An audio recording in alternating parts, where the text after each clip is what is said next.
Bismillahirrahmanirrahim. Assalamualaikum warahmatullahi wabarakatuh.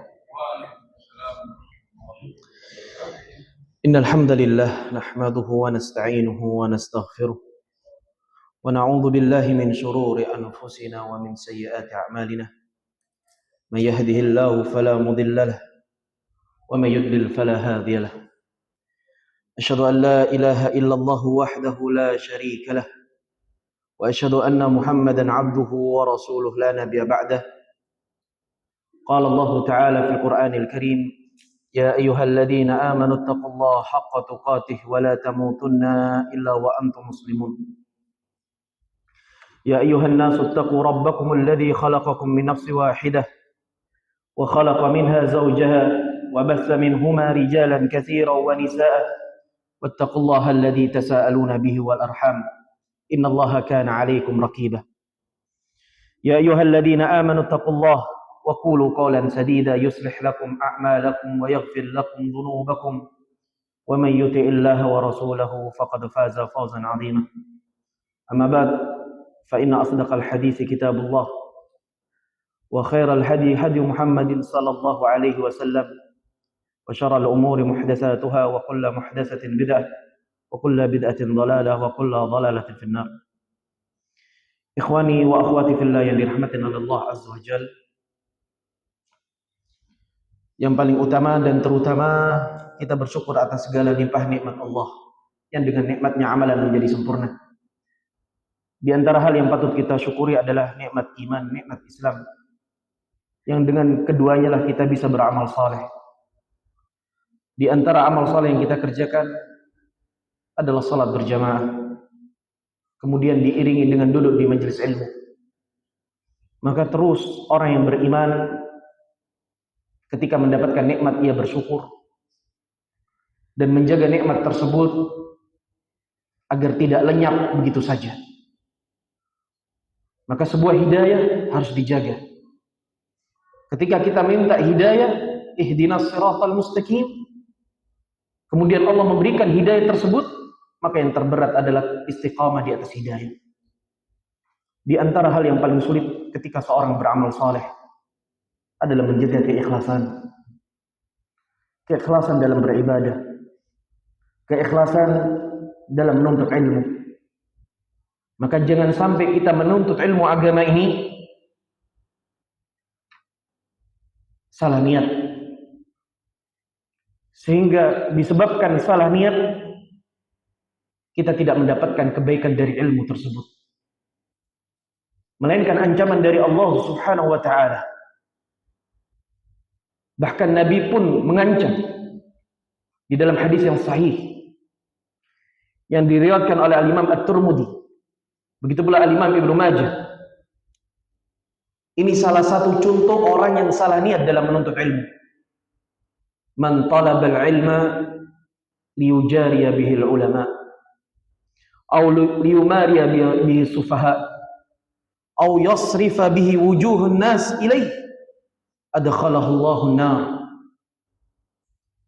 Barang siapa yang menuntut ilmu dengan niat untuk mendebat para ulama, dia menuntut ilmu untuk berdebat, bukan untuk mengangkat kebodohan pada dirinya, mendekatkan diri kepada Allah, bertakwa kepada Allah, tidak, untuk berdebat.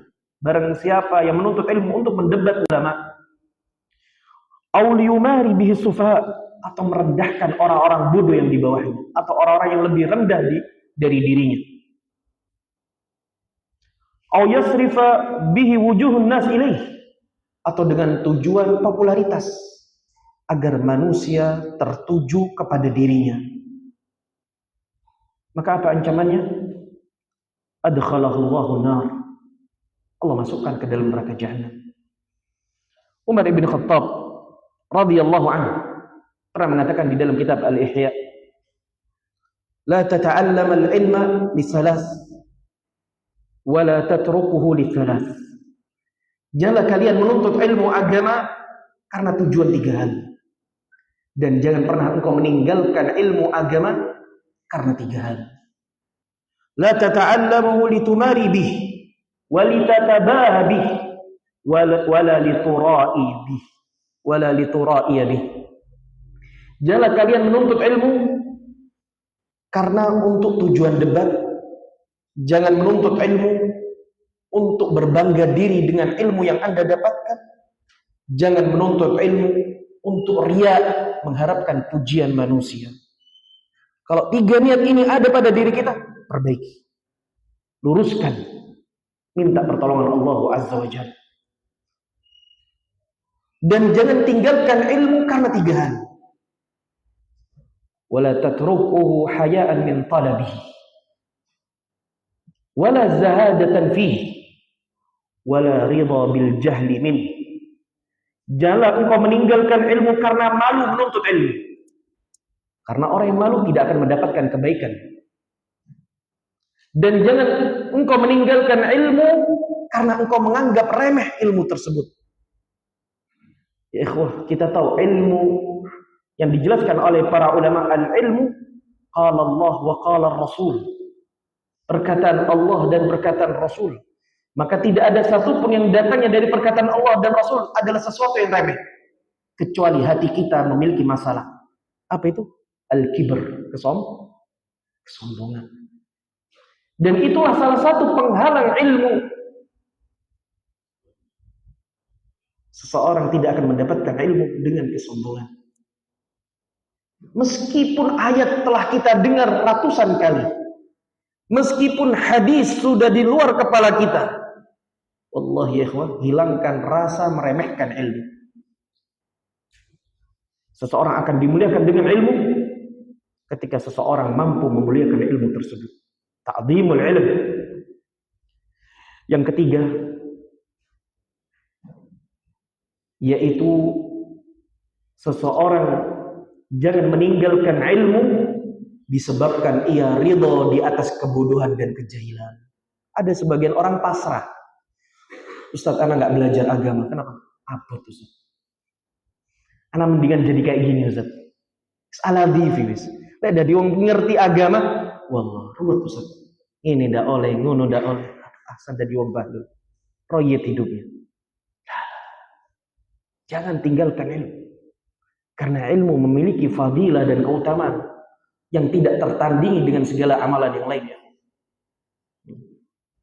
Oleh karena itu para ulama salaf mengatakan tidak ada amalan yang lebih besar melainkan seseorang menuntut ilmu jika ikhlas niatnya.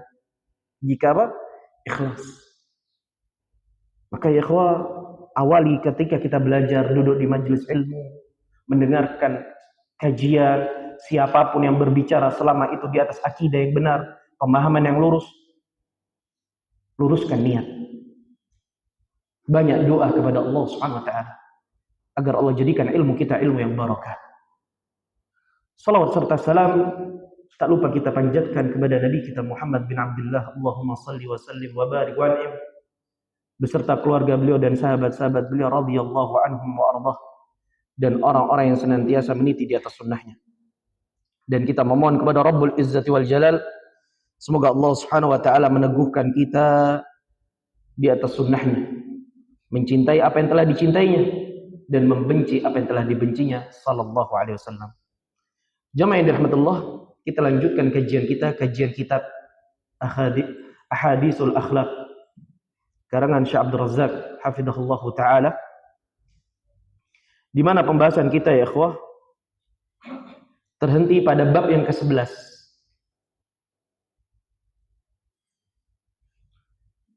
Syekh Abdul Razak hafizahullah taala membuat judul Hukukul Ukhuwatil Imaniyah, yaitu hak-hak persaudaraan iman atas landasan iman. Hak-hak persaudaraan atas landasan iman.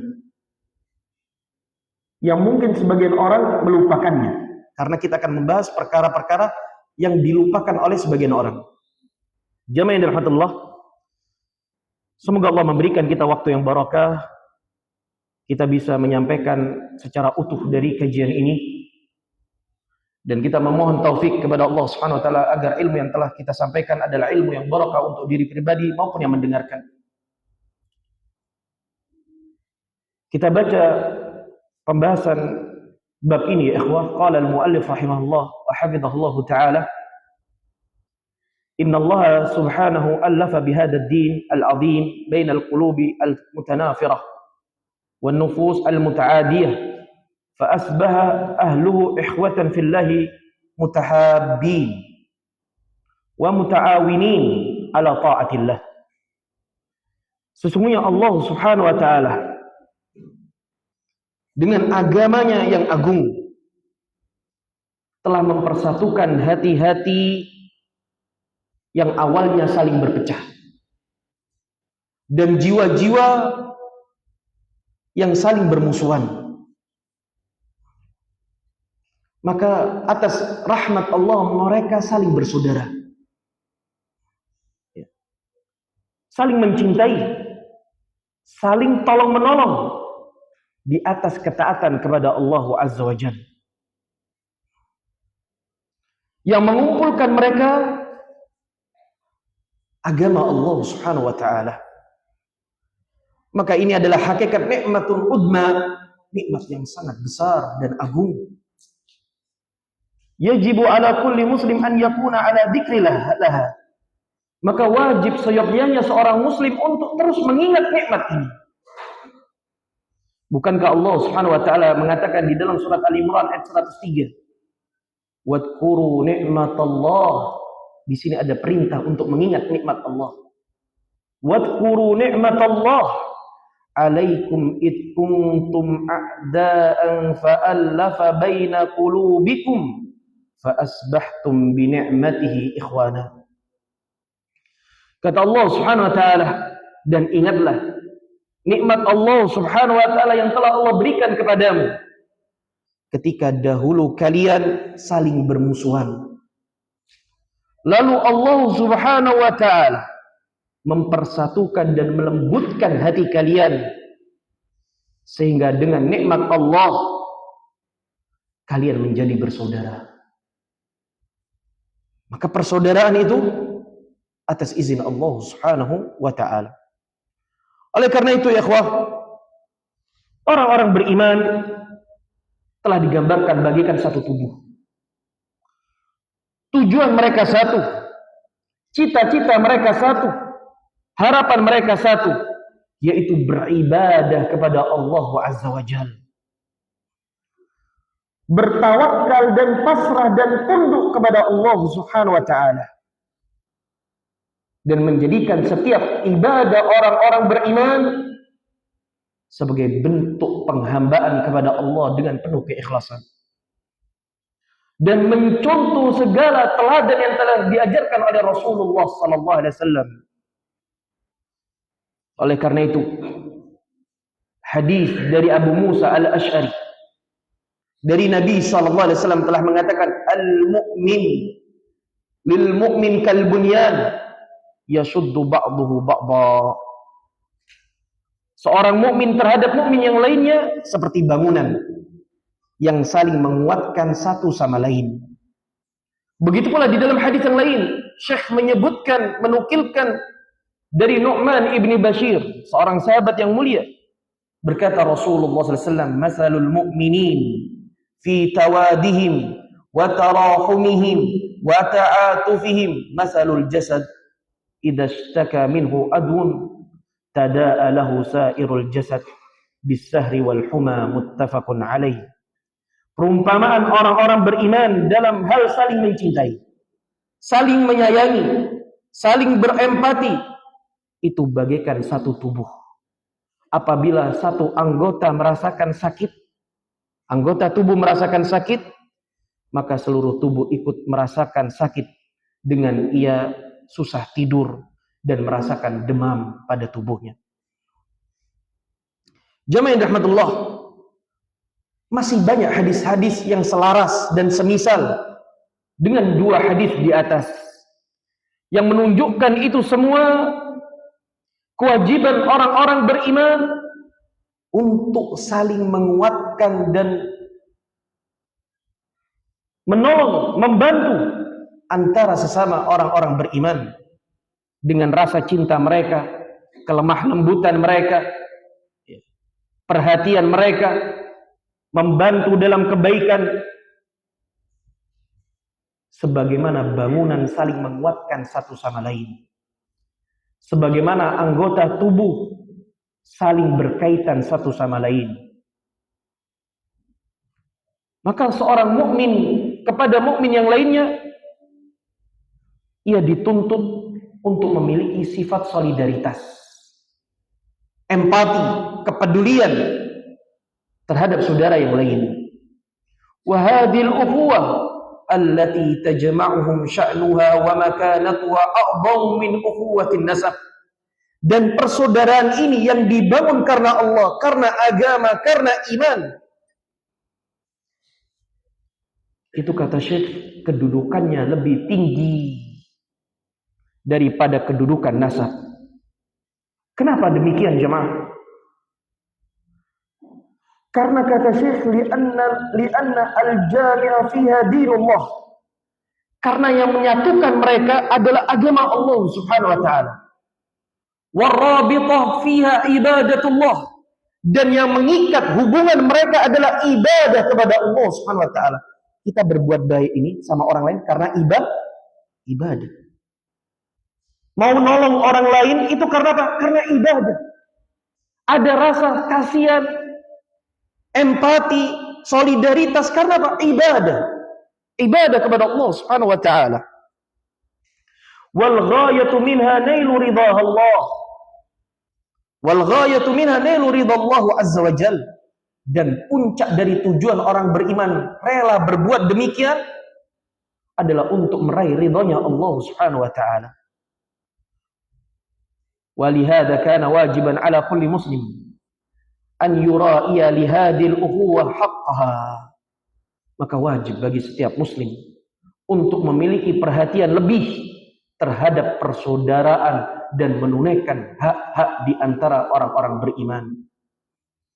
Dan kewajiban bagi seorang muslim mengetahui kedudukan hal ini dan menjaga kehormatan mereka yang apa telah diharamkan oleh Allah Subhanahu wa taala, dan menjauhi segala perkara-perkara yang dapat merusak, mengurangi hak-hak mereka. Lihatlah, Islam tidak diam.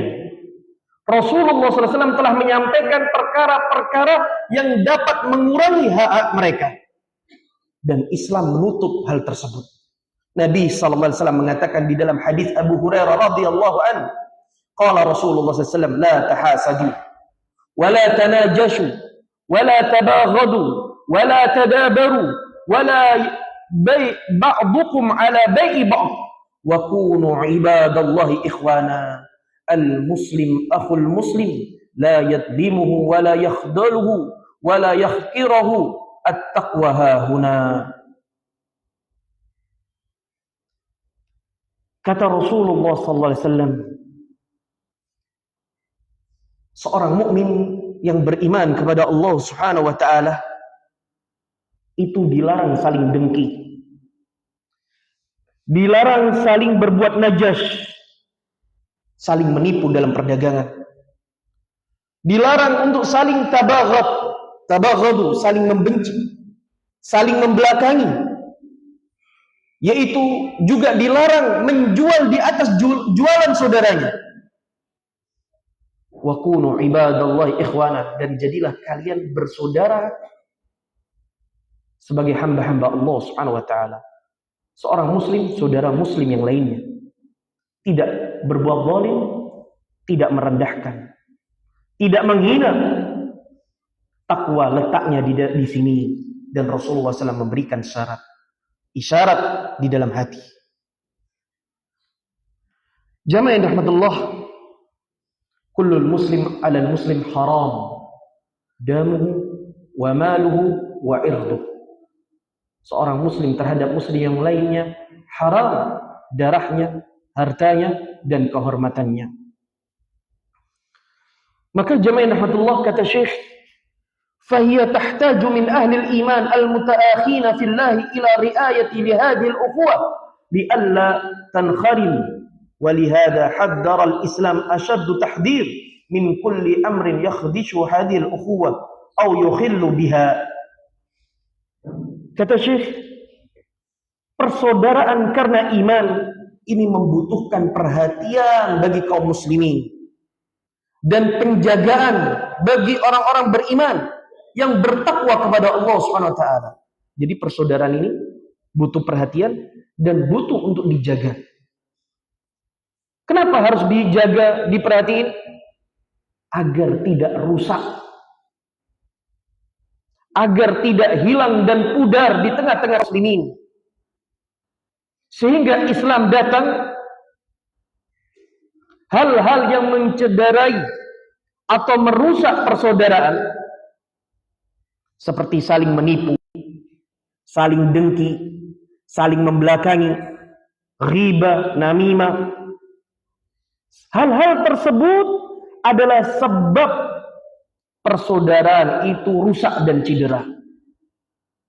Hal-hal tersebut dapat memperpecah barisan kaum muslimin, menimbulkan permusuhan, pertikaian, dan melemahkan kekuatan Islam.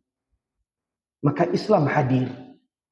Rasulullah SAW mengingatkan, dan ini tujuan besar dari Islam, maqasidul Islam, jam'al muslimin wa ta'lif baina qulubihim, yaitu mengumpulkan kaum muslimin dan melemah lembutkan hati mereka satu sama lain, dan menyebarkan rasa cinta, dan menyebarkan rasa peduli, dan saling tolong menolong satu sama lain. Perhatikan ya ikhwah, firman Allah di dalam surat Al-Hujurat ayat 10-14. Firman Allah di dalam surat Al-Hujurat ayat 10-14. Ayat ini menguatkan hadis Nabi SAW untuk menjaga hak-hak kaum muslimin. Innamal mu'minuna ikhwah fa aslihu baina akhwaykum wattaqullaha la'allakum turhamun. Allah tutup ayat ini, wattaqullaha la'allakum turhamun. Bertakwalah kalian kepada Allah jika kalian ingin dirahmati oleh Allah. Sehingga Allah katakan la'allakum turhamun. Bertakwalah kepada Allah, semoga Allah merahmati kalian. Ketika kapan itu? Ketika menjadikan orang-orang beriman sebagai saudara dan memperbaiki hubungan kaum muslimin yang telah cerai-berai, yang telah saling bermusuhan atau bertikai. Kita hadir sebagai orang-orang yang menegakkan tauhid dan sunnah. Kita hadir sebagai orang-orang yang menunjukkan akhlak-akhlak yang mulia. Jangan cuma akidahnya benar, tapi akhlaknya bobrok. Enggak. Nabi SAW diutus untuk dua hal yang besar. Mentauhidkan Allah, hamba-hamba memurnikan ibadah hanya untuk Allah.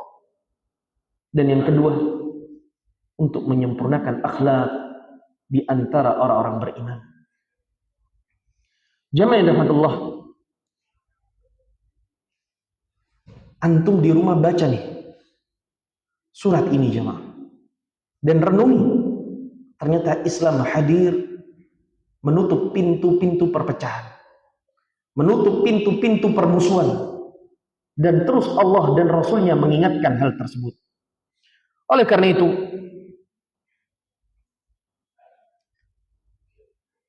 fal iman yusmiru fi ahli ta'akhiyan wa ta'alufan wa tawadan 'azimah wasilatan wasiqatan la yumkin an tatahaqqaqa bainan nasi fi ayyi rabitatin ukhra ayya kanat wa hiya rabitatun mustamirra ghaira munqati'a fid dunya wal akhirah. Kata Syekh, maka keimanan itu akan menumbuhkan pada diri seseorang rasa cinta. Iman itu menumbuhkan rasa cinta. Akan menumbuhkan kedekatan dan kasih sayang yang begitu kuat. Semakin besar keimanannya, semakin muncul perangai-perangai baik. semakin tipis keimanannya, maka dia akan sulit menumbuhkan cinta kepada sesama. Dia akan suka kebencian, su'udzon, keburukan. Dan kita telah membahas pertemuan yang lalu sifat-sifat orang-orang yang buruk, yang tidak dicintai oleh manusia. Di antaranya apa? Keberadaannya tidak disukai dan kebaikannya tidak diharapkan. Dan orang tidak merasa aman jika dekat dengannya. Ini syarrun nas, seburuk-buruk manusia. Seburuk-buruk manusia, kebaikannya tidak diharapkan. Keberadaannya tidak diinginkan. Dan orang merasa tidak aman kalau dekat dengan dirinya. Fana'udzubillah min dzalik. Maka kita adalah orang-orang yang mengerti agama, yang belajar ilmu. Harus merubah pelan-pelan kebiasaan-kebiasaan buruk. Jamaah rahmatullah. Maka jamaah rahmatullah, kata Syekh, iman yang membuat ikatan yang kuat antara saudara seiman. Iman tidak mungkin terwujud di antara manusia, persaudaraan yang kuat, kecuali ia mengenal janji-janji Allah Subhanahu wa ta'ala. Dan ketahuilah, orang yang mempersaudarakan atau orang yang bersaudara karena keimanan, ini adalah persaudaraan yang tidak akan putus di dunia maupun di akhirat.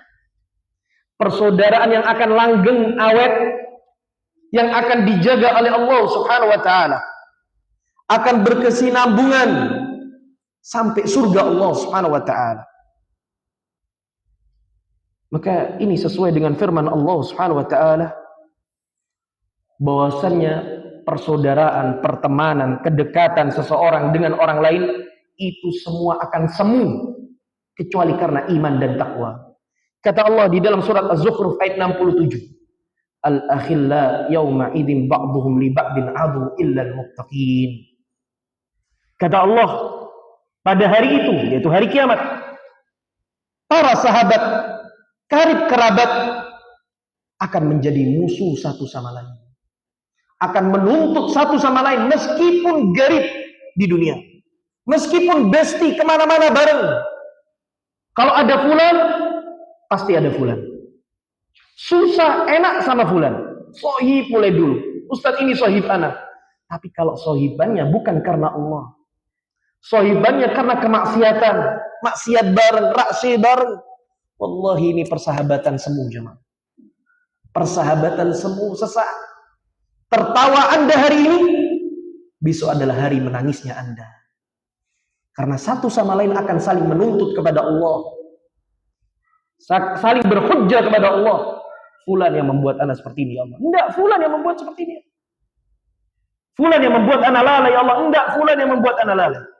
Fana'udzubillah min dzalik. Ikhwah, selektif. Perbanyak orang-orang saleh. Perbanyak orang-orang yang berbuat kebaikan. Jamaah rahmatullah, ada sebuah hadis yang luar biasa yang ingin saya bahas dan sering orang melupakannya. Hadis yang diriwayatkan oleh Al-Mustawrid Ibni Shaddad dari Nabi SAW. Dan ini juga peringatan seseorang harus menjaga hak saudaranya seiman.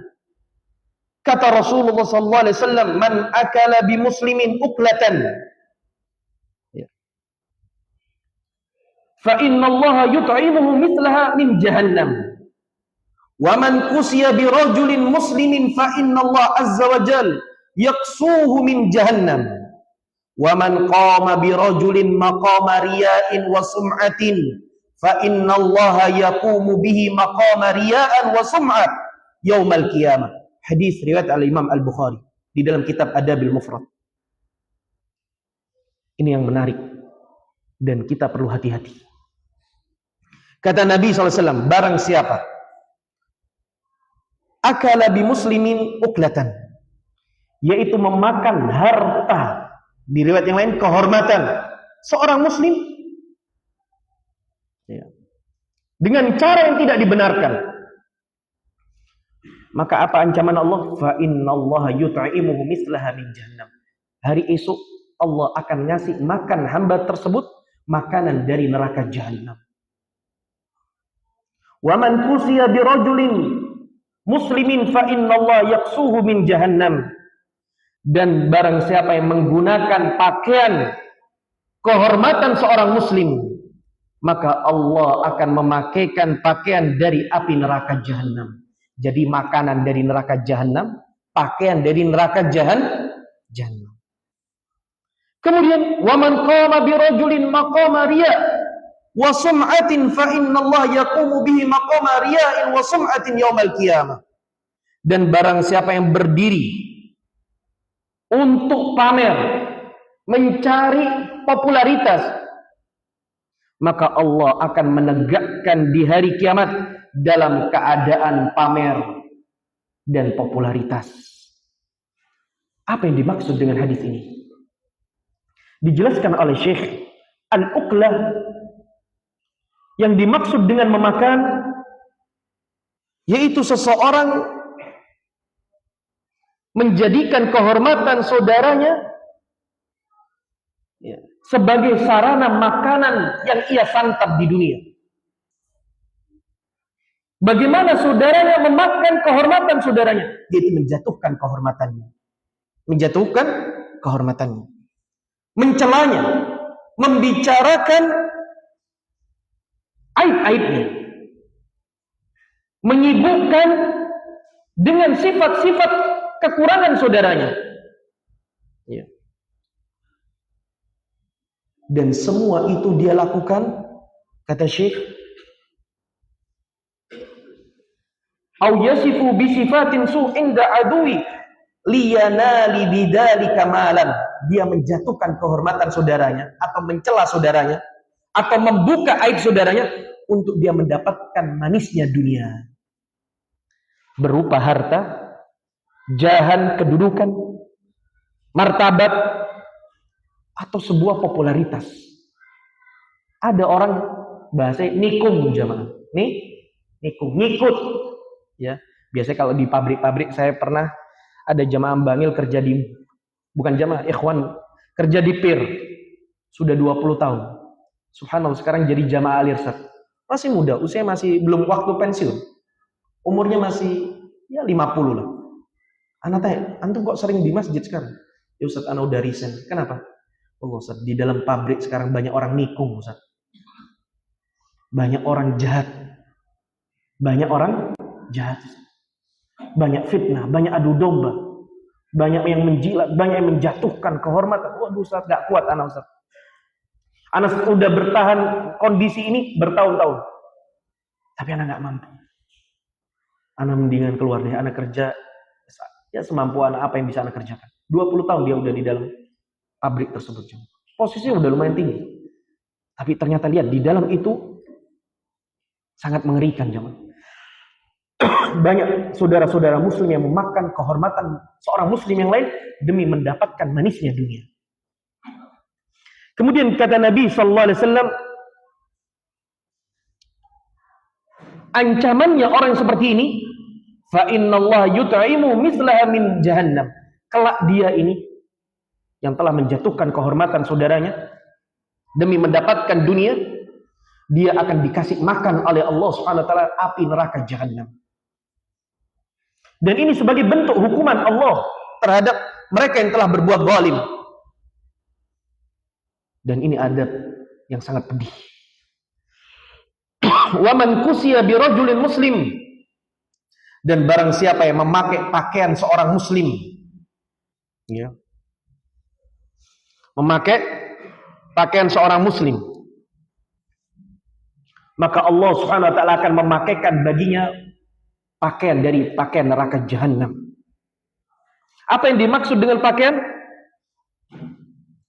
Yaitu kata Syekh, hal ini sama seperti yang dimaksud dengan perkataan Nabi sallallahu alaihi wasallam, yaitu menjatuhkan kehormatan, ya, merendahkan, membuka aib, ya, dengan tujuan dunia.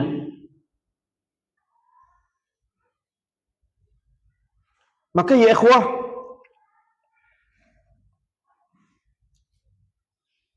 ini hal yang harus kita takuti. Lebih-lebih Nabi sallallahu alaihi wasallam juga mengatakan, "Wa man qama bi rajulin maqama riya wa sum'ah fa innallaha yaqumu bi maqama riya wa sum'ah yaumil qiyamah." Barang siapa yang berdiri pada posisi pamer, mencari popularitas untuk dilihat orang lain, maka Allah akan menegakkan di hari kiamat dia menjadi sorotan dan perhatian hamba-hamba Allah Subhanahu wa taala di hari kiamat. Maknanya kata Syekh, nala min rajulin muslim min qadrihi wa makanatihi ka'an yuqallila min sya'ni fil wilayah. Ini seperti ibarat seseorang berupaya menjatuhkan kehormatan seorang muslim, mengurangi kewibawaannya, ya, mengurangi kedudukannya di hadapan orang-orang besar, di hadapan para wakil-wakil, ya. Dia merendahkan. Misal di dunia kerja, fulan begini, kau nggak dengar tentang fulan. Dia cari muka, dia begini, dia begini. Memberikan, ya, info, berita dengan tujuan dia agar naik jabatan dan saudaranya dijatuhkan kehormatannya. Ya. Ini yang seperti fitnah, jemaah. Ini seperti fitnah. Maka jemaah yang rahmatullah, hal ini, hadis ini, seorang muslim mencela saudaranya, seorang muslim menjatuhkan kehormatan saudaranya untuk tujuan dirinya lebih menonjol, lebih baik, lebih sempurna di mata orang lain. Sejatinya Allah Subhanahu wa taala Maha tahu atas apa yang mereka perbuat. Dan hal ini telah terjadi di zaman Rasulullah sallallahu alaihi wasallam, di zaman para sahabat Rasulullah sallallahu alaihi wasallam. Ada orang-orang yang menjatuhkan kehormatan para sahabat, tujuannya dia cari perhatian untuk naik kedudukan di mata manusia. Insya Allah di antara antum gak lupa kisah Sa'ad ibn Abi Waqqas. Sa'ad ibn Abi Waqqas. Wa hadha yadhkuruna bima jaa fi Sahih Bukhari fi qissati Sa'ad radhiyallahu anhu haitsu kana waliyan 'ala al-Iraq. Yang ketika itu dia menjadi seorang gubernur, pemimpin di daerah Irak. Fashtakahu ba'dhum 'inda Umar. Sebagian penduduk rakyatnya mengeluh kepada Umar tentang Sa'ad ibn Abi Waqqas. Wa qama ahaduhum maqama riya wa sum'ah. Ada di antara mereka berdiri cari perhatian, cari pendengaran, cari validasi untuk menjatuhkan kehormatan Sa'ad. Wa kadzdzaba 'ala Sa'ad, dia berdusta atas nama Sa'ad. Wa nusiba ilaihi ma huwa bari'un min, dan ia menyandarkan sebuah berita tersebut yang mana Sa'ad berlepas diri dari berita tersebut. Tapi berita dusta, jemaah. Berita fitnah, berita yang menjatuhkan kehormatan seorang muslim. Ini sering terjadi di antara kaum muslimin. Ya, karena rebutan komunitas, rebutan kedudukan. Ya. Na'udzubillah min dzalik. Ini terjadi di tengah-tengah kaum muslimin. Kita bacakan hadisnya jemaah rahmatullah. Hadis yang cukup panjang.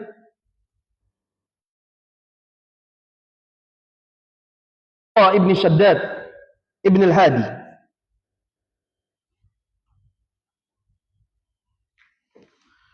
Beliau menceritakan, ya ikhwah, an Abdul Malik Ibn Umair an Jabir Ibn Samrah. Syaka ahlul Kufah Sa'dan ila Umar. Seseorang penduduk Kufah mengadu tentang Sa'ad ibn Abi Waqqas kepada Umar. Fa'azalahu. Iya. Wasta'mala 'alaihim Ammaran. Kemudian Umar enggak tinggal diam, akhirnya Sa'ad diturunkan jabatannya, disebabkan apa? Keluh kesah dari orang yang membawa berita tentang Sa'ad. Keluh kesah dari orang yang membawa berita tentang Sa'ad. Maka Umar memberhentikan Sa'ad. Wasta'mala alaihim Ammar, yang diangkat kemudian Ammar. Ya. Ammar ibn Yasir. Fasyaqaw hatta dzakaru annahu la yuhsinu yusalli. Keluh kesah mereka bercerita bahwasannya saat tidak baik dalam salat. Salatnya enggak benar saat. Salatnya enggak benar. Fa arsala ilaih. Kemudian Umar mengutus seseorang, ya, untuk datang kepada Sa'ad. Kemudian dikatakan, ya Aba Ishaq, inna haula yaz'umuna annaka la tuhsinu tusalli. Wahai Sa'ad, Abu Ishaq, telah disampaikan mereka mengaku bahwasanya engkau tidak baik dalam salatmu. Kemudian Sa'ad ibn Abi Waqqas atau Abu Ishaq membantah. Ama ana wallahi fa inni kuntu usalli bihim salat Rasulillah sallallahu alaihi wasallam. Adapun ana, tidaklah aku mendirikan salat kecuali sebagaimana Nabi sallallahu alaihi wasallam mendirikan salat. Ma akhrimu anha usalli salat al-isya fa arqudu fil awwaliyin wa ukhifa fil akhirin. Tidaklah aku salat sebagaimana Nabi sallallahu alaihi wasallam salat. Tidak aku kurangi sedikit pun. Di rakaat pertama aku panjangkan, di rakaat kedua aku ringankan bacaan. Itu ajaran Nabi sallallahu alaihi wasallam. Kemudian berita ini sampai kepada Umar. Umar pun menjawab, qala dzaka dhallu bika ya Aba Ishaq. Inilah prasangkaku baik, prasangka baikku kepadamu wahai Abu Ishaq, yaitu Sa'ad. Kemudian fa arsala ma'ahu rajulan aw rijalan Kufah. Fa arsala anhu ahlul Kufah wa lam yada' masjidan illa sa'ala anhu wa yusluna ma'rufan. Ini pemimpin yang adil, jamaah. Pemimpin yang adil itu tidak gampang-gampang mengambil keputusan atas berita yang mereka dapatkan. Pemimpin yang adil itu mengumpulkan informasi yang dikenal dengan tasabbut, memastikan berita. Gak mau langsung ngambil sikap, gak langsung mengambil hukum, tidak langsung menghakimi, tidak langsung menjudge. Orang beriman, at-ta'anni, berhati-hati dengan ketenangan.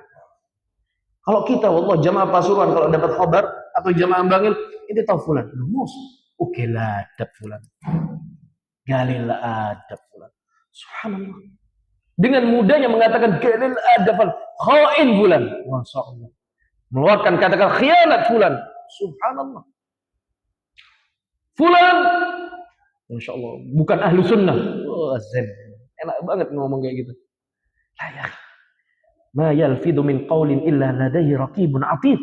Tidaklah setiap lafaz yang keluar dari lisan kita ucapan khain, galil adab, kurang ajar, pengkhianat, bukan ahlu sunnah, semuanya dicatat oleh para malaikat. Dan orang mukmin harus takut dalam masalah ini. Orang berilmu semakin bijaksana. Orang berilmu semakin takut dengan apa yang ia ucapkan dan apa yang ia perbuat. Karena semua akan diminta pertanggungjawaban oleh Allah Subhanahu wa taala. Jamaah, lihatlah Umar ibn Khattab. Meskipun ia dapat berita dari Abu, suatu ketika utusan ini masuk satu masjid yang namanya Masjid Abbas. Faqama rajulun minhum.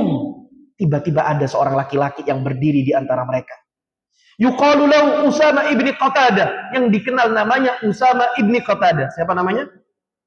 Usama ibn Qatadah. Yukna Aba Sa'dah, diberikan kunyah Aba Sa'dah. Apa katanya? Amma idza nashattana fa inna Sa'dan kana la yasiru bis-sariyah wa la yaqsimu bis-sawiyah wa la ya'dilu fil qadiyah. Wallah. Segampang itu seseorang menuduh saudaranya, ya. Karena disebabkan engkau bertanya, selesai kajian. Kalau selesai tak tutup nih. Adzan dulu, fadhal.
La ilaha illallah.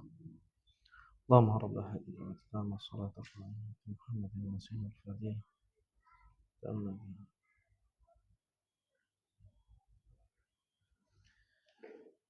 Apa tuduhan dari Aba Sa'dah kepada Sa'ad, ya ikhwah? Dia mengatakan, fa inna Sa'ad la yasirul bis-sariyah wa la yuqsimu bis-sawiyah wa la ya'dilu fil qadiyah.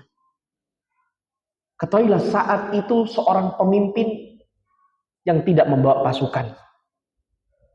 Seorang pemimpin yang tidak adil dalam membagi harta rampasan perang.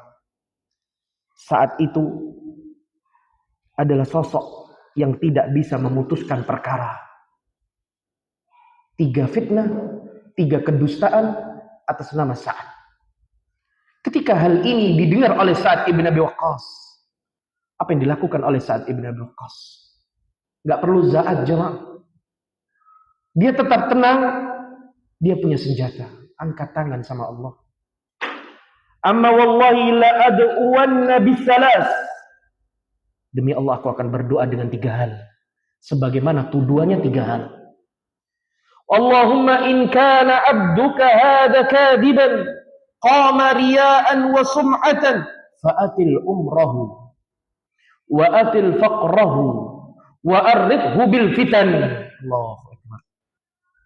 Ya Allah, jika hambamu ini berkata dengan kedustaan, berdiri dengan tujuan riya untuk dilihat orang, untuk didengar orang lain sehingga orang lain perhatian kepadanya, ya Allah, panjangkan umurnya. Pertama, ya Allah, panjangkan kefakirannya dan timpahkan fitnah baginya.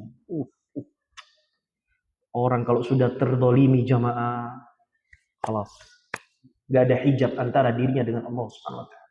Bahkan orang kafir dengan atas izin keadilan Allah, jika ia didolimi, Allah dengarkan dan Allah ijabai dengan keadilan Allah Subhanahu wa ta'ala. Perkara zalim bukan masalah sepele. Wattaqi da'watal madlum. Berhati-hatilah dengan doanya orang-orang yang terdolimi. Dan subhanallah, doanya Sa'ad mustajab. Diceritakan oleh Abdul Malik, فأنا رأيته بعد قد سقط حاجبا على عيني من الكبر وإنه ليتعرض للجواري في الطرق يغمزوهن. Demi Allah, kata beliau, sungguh aku menyaksikan dan melihat kondisi Abu Sa'dah yang telah memfitnah Sa'ad ibn Abi Waqqas dalam keadaan tua renta, umurnya panjang, dan alis matanya menjulur menutupi matanya. Alisnya kepanjangan, dia menutup saking tuanya. Dan tidaklah ia dalam usia tersebut dalam kondisi meminta-minta di jalan-jalan pasar dan menghina para wanita-wanita yang ada, menggoda wanita-wanita yang ada. Sehingga ketika dikatakan ittaqillah, bertakwalah kepada Allah, apa jawabannya? Syekhun kabirun maftunun asabatni da'wat Sa'ad. Aku adalah orang yang tua renta. Aku adalah orang yang telah terfitnah disebabkan doanya Sa'ad ibn Abi Waqqas. Anak baca hadis ini, ikhwah, merinding jemaah. Takut kita ini berbuat zalim sama seseorang. Takut kita menjatuhkan kehormatan seseorang. Takut kita tanpa sadar telah menyakiti hati seseorang dan mereka mengangkat tangan untuk kita dan kita didoakan keburukan. Fa nasallahu assalamu alaihi. Maka solusinya jemaah, sabda Nabi sallallahu alaihi wasallam di dalam hadis, al-mu'min mir'atu akhi. Seorang mukmin yang beriman itu cerminan bagi saudaranya. Idza ra'a fiha aiban aslahahu. Jika ia melihat kekurangan dan aib saudaranya, ia bersihkan dan ia perbaiki. Digambarkan ya ikhwan, mukmin kepada mukmin yang lain itu bagikan cermin. Antum kalau bercermin ada kotoran, apa yang antum lakukan? Bersihkan atau antum pecah tuh kaca? Bersihkan. Bukan dirusak. Bukan disebarkan aib-aib saudaranya. Bukan dijatuhkan kehormatannya. Allah ya ikhwan, Ustaz, tidak gampang prakteknya. Ya. Menuju surga Allah dan ridhonya butuh perjuangan. Butuh ma'unah, butuh taufik, butuh kekuatan. Oleh karena itu, ikhwah, mintalah kepada Allah Subhanahu wa taala, Allahumma inni as'aluka hubbak wa hubba man yuhibbuk wa hubba amalil ladzi yuqarribu ila hubbik. Minta pertolongan Allah agar kita menjadi hamba-hamba yang mendengarkan perkataan dan mengikuti kebaikan. Minta pertolongan Allah Subhanahu wa taala kita menjadi hamba-hamba yang membuka pintu kebaikan dan menutup pintu keburukan. Dan mereka adalah orang-orang yang bahagia. Minta kepada Allah Subhanahu wa taala agar kita menjadi hamba-hamba yang mendapatkan nikmat bersyukur. Ketika mendapatkan ujian bersabar. Ketika melakukan dosa beristighfar kepada Allah. Dan meminta ampunan kepada Allah Azza wa Jalla. Mungkin ini yang bisa Anda sampaikan. Kurang lebihnya namun maaf. Kebenaran hanya milik Allah Azza wa Jalla. Wabillahi taufiq hidayah. Allahumma salli wa sallim ala Muhammad subhanahu wa bihamdika asyhadu an la ilaha illa anta astaghfiruka wa atubu ilaik. Wassalamualaikum warahmatullahi wabarakatuh.